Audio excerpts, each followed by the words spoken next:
Everyone, welcome back to your My Ninja Academy. Today we are going to talk about Sasuke trying to kill Boruto after finding out about Naruto's death.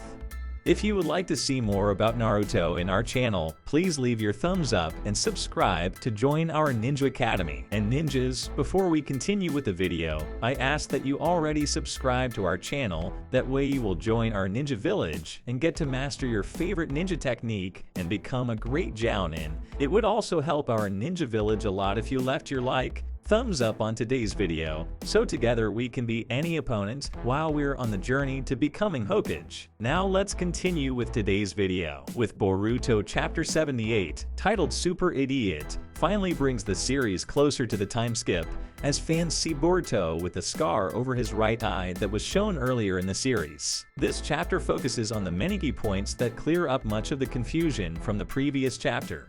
Previously, in Chapter 77, Kawaki made the decision to kill Boruto. As a precaution, he sent Naruto and Hinata elsewhere so that he could carry out his plan without any obstacles. But now things have gone completely awry. Chapter 79 of Boruto revealed to us that Kawaki's feelings of plans were actually going much further than was originally imagined.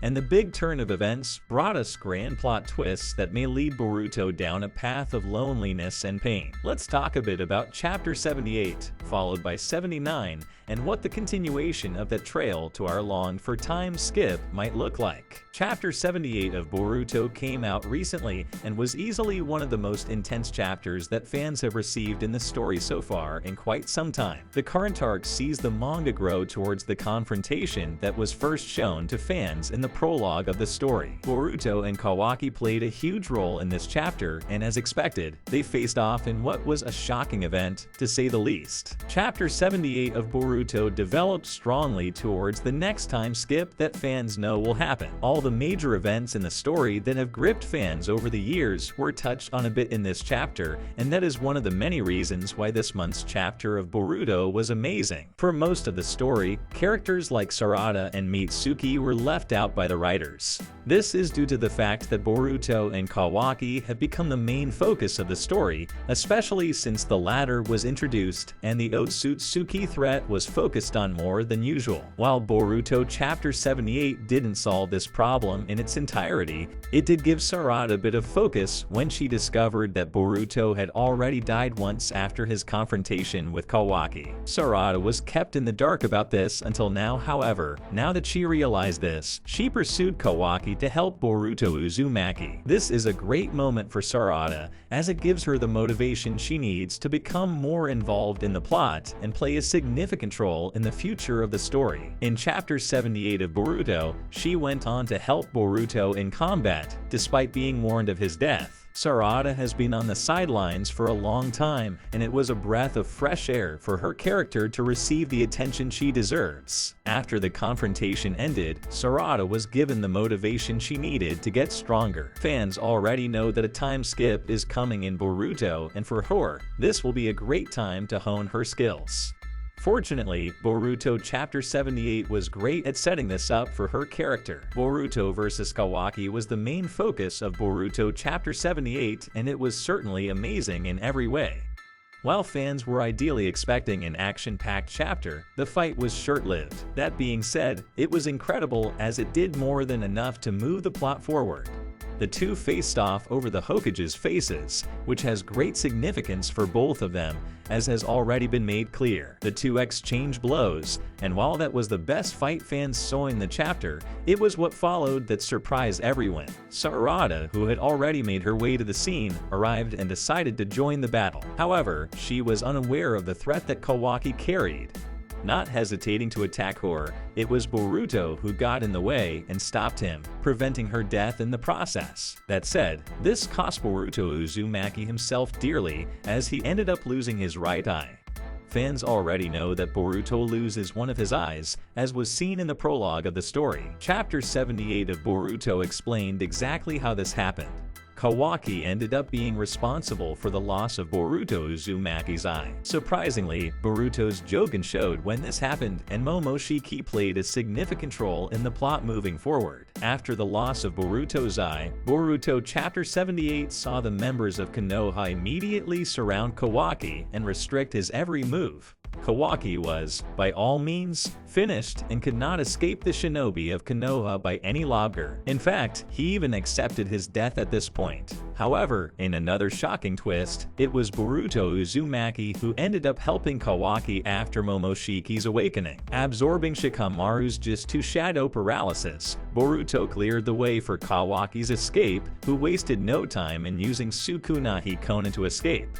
Momoshiki then claimed that Boruto's fate was sealed and the beginning of the end finally arrived, and that is precisely what we see unfolding in Chapter 79. Chapter 79 is called Omnipotent or Almighty, making a great reference to the events. We follow the unfolding from where Chapter 78 left off, with Kawaki running away and reaching his chakra expenditure limit.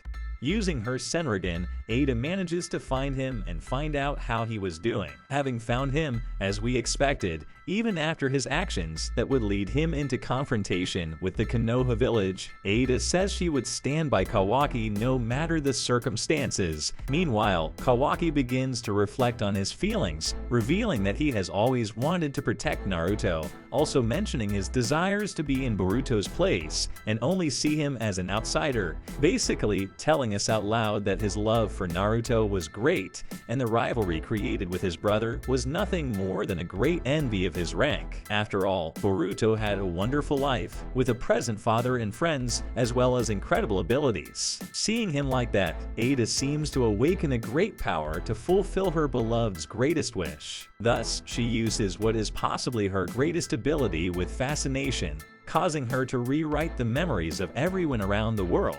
Thus, Kawaki's wish has come true. In simpler terms, Kawaki is now Naruto's son, while Boruto is an outsider accused of killing the Hokage. The power of an Otsutsuki god was powerful enough to rewrite people's memories, causing a mass change in reality. With that, now everyone in Konoha is going after Boruto to get revenge for his actions.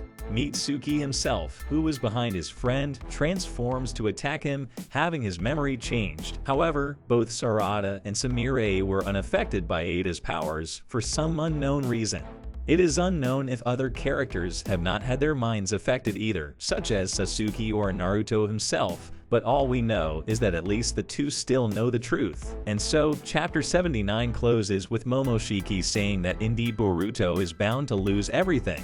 He will now be hunted down like a criminal, losing his friends, family, and honor as a shinobi. The curious case comes from here on out, as we don't know what the Jogan will really affect in this situation. For even if Ada has acted, we have heard that the Jogan is related to this situation, so we could imagine that he would be the key to breaking Ada's Senrigan ability. But since we still know so little about the dojutsu, nothing has been mentioned about it, although we should find out more about it in the future. And speaking of what comes next, one of the things that should occur in the next few chapters are insane battles. If everyone believes that Naruto is dead, even though he is in another dimension, it is possible that everyone will go after Boruto for revenge. This includes great minds like Sasuke, who may have been affected by Ada's ability, as well as we saw in the image that separated the characters who were or were not affected. Sasuke had Naruto as a soul brother. They went through many things together, and he was a friend who saved him. If he knew that someone had killed him, it is a fact that the Uchiha would use everything at his disposal to get revenge. Not just him, but Sakura and all the other shinobis in Konoha. It is quite possible that not only Mitsuki, but Sasuke would emerge trying to kill him. This would lead Sarada to protect him, which would leave Sasuke confused and possibly be able to reasonably understand the situation, although we don't know how deep the Senrigan's powers are and if it is an ability that can be broken through talking and explaining the truth. In any case, what we can look forward to from Boruto from here on out will certainly be an accumulation of problems, problematic fights, and a lot of suffering for our protagonist. What will be the path taken in the story of Kawaki? Naruto Next Generations. Leave your opinion in the comments. That's it. I really hope you enjoyed the video. If you have any suggestions for videos, don't forget to comment here below, because I'll be reading all of them as I always do. Also, don't forget to leave a like if you enjoyed the video, and be sure to subscribe and ring the bell so you don't miss out on any content from your favorite Ninja Academy.